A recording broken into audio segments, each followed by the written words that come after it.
Mariana Riveros, ella es neuróloga, trabaja en Clínica El Castaño, es la referente o una de las referentes en San Juan en ACV.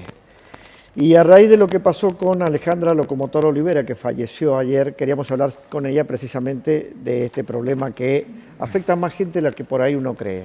¿Qué tal? ¿Cómo les va? ¿Cómo estás? Un gusto tenerte nuevamente acá en el programa. Muchas gracias. Hace mucho que no nos acompañabas. Tanto tiempo, ¿no? Tanto tiempo. Sí, es cierto. Bueno, ¿por qué no decimos primero qué es lo que es el ACV? Bueno, el ACV es un infarto, ¿sí? Que puede o taparse una arteria o romperse. Y en función de eso y la localización va a ser los síntomas que va a manifestar. No ¿Bien? siempre se puede predecir. No, justamente es algo súbito, brusco. No nos da un preaviso. Hay una, no sé si leyenda urbana, pero sí un comentario generalizado mucho tiempo, que los boxeadores tienen problemas neurológicos por recibir tantos golpes en la cabeza. Yo recién en la apertura del programa decía, cuando leía esto, me vino a la mente rápidamente la imagen de Muhammad Ali, el gran Cassius Clay, que en la etapa final de su vida estaba muy afectado en su motricidad, en el habla y demás, y los médicos neurólogos decían que era por la cantidad de golpes que había recibido. ¿Eso es tan lineal? ¿Es así? Bueno, la verdad que sí, es muy interesante lo que estás comentando porque sí, todo deporte que tengamos un alto impacto a nivel cerebral nos va a dar complicaciones. A corto plazo, que puede ser un hematoma, una hemorragia, una conmoción, o a largo plazo, que fue en este caso, que va alterándose la memoria, la motricidad, entre otras cosas. Entonces, tenemos repercusión. Hablábamos recién de cuáles son, que no se puede predecir, pero sí se puede evitar tal vez que una persona sufra un ACV y cuáles serían las cosas que uno tiene que hacer para evitarlo.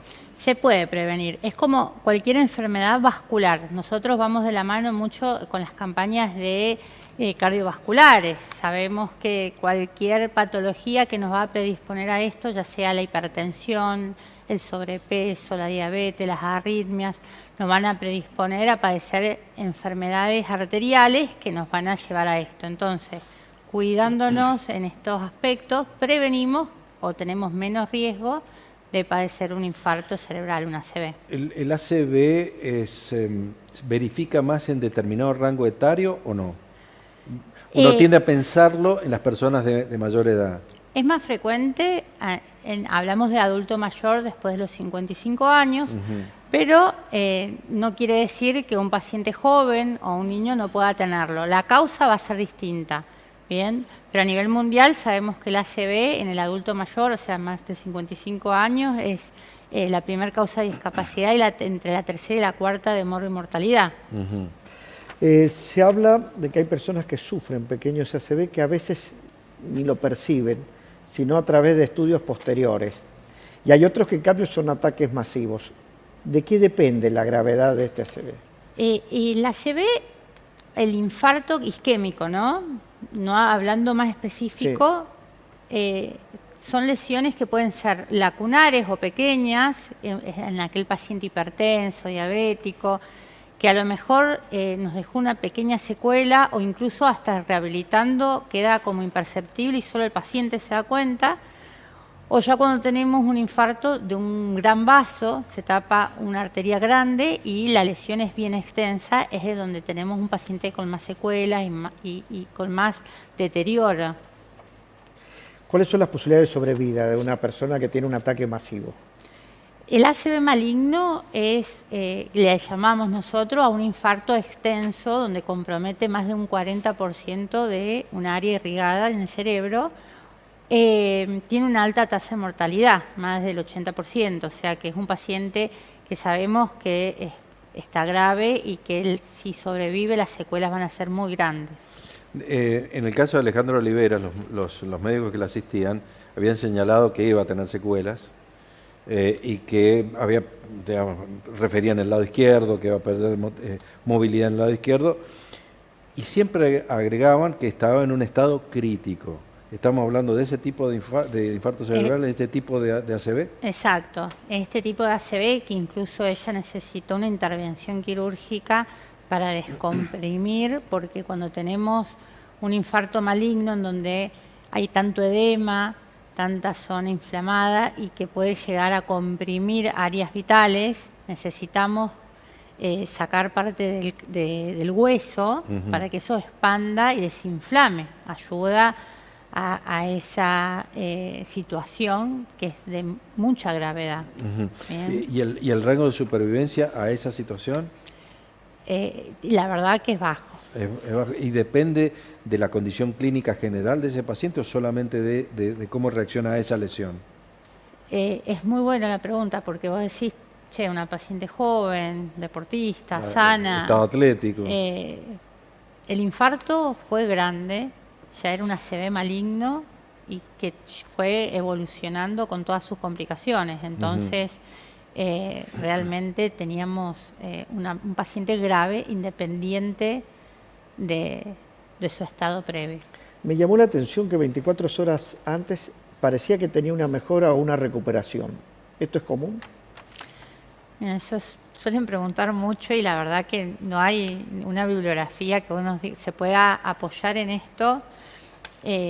Uno que tiene experiencia o años de estar en terapias o ver la evolución de los pacientes, no hay una explicación científica del por qué esa mejoría previo a la muerte, ¿no? Algunos dicen que es el tiempo que le dan para despedirse de los más cercanos. Puede ser, puede ser. Mencionaron que había abierto los ojos, que había tenido algún tipo de reacción. Sí, se la estaba estimulando neurológicamente para ver qué respuesta podía llegar a tener, por lo que entiendo que se había comentado en las noticias, ¿no? Uno no vio a la paciente y no sabemos realmente cómo fue la evolución. También se da a causa de muerte una trombosis pulmonar, o sea que en realidad acá había un cuadro bastante crítico y un poco más amplio, no puramente cerebral.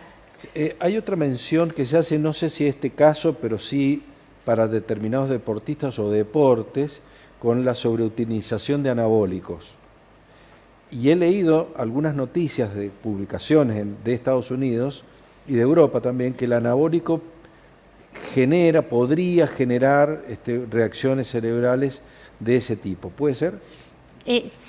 Sí, y en desuso. ¿Qué pasa? A ver, todo lo que viene relacionado a lo endógeno, lo hormonal, pero que yo lo consumo por demás o algo de forma exógena, va a formar parte de un factor de riesgo porque no es natural en mi cuerpo, no lo estoy generando yo. Entonces nos predispone a patologías vasculares. Bien, y más si tengo encima yo una predisposición, porque uno dice, bueno, ¿por qué no les pasa a todos los que consumen esta sustancia? Justamente. Y bueno, no, porque yo tenía predisposición o daño ya vascular y sumé algo que no me iba a hacer bien. Hay otras personas que terminan afectándole los riñones, por ejemplo. Exacto, u otras áreas u otro tipo de patología. ¿En los ACV hay factor genético? Hay un factor genético, esto es más frecuente en pacientes muy jovencitos, niños, no a edad adulta, y son bastante específicos o infrecuentes. ¿Bien? Las personas que han sufrido un ACV quedan con severo riesgo de volver a repetir un ataque similar. En el primer año tenemos más chances, ¿sí? Se ha visto que hay más riesgo de repetirlo. Nosotros siempre buscamos que es el primer año donde vas corrigiendo y siguiendo al paciente para prevenir que esto no vuelva a suceder, y después va reduciendo en función de cómo se vaya cuidando el paciente, ¿no? Mariana, siempre es muy interesante conversar contigo. Deberías venir más seguido. Bueno, hace rato que no nos veíamos. Gracias. Muchas gracias. Cuando quieran. Gracias. Nos vemos. Ya venimos. Vení a Don Eduardo Market y hace todas tus compras en un solo lugar.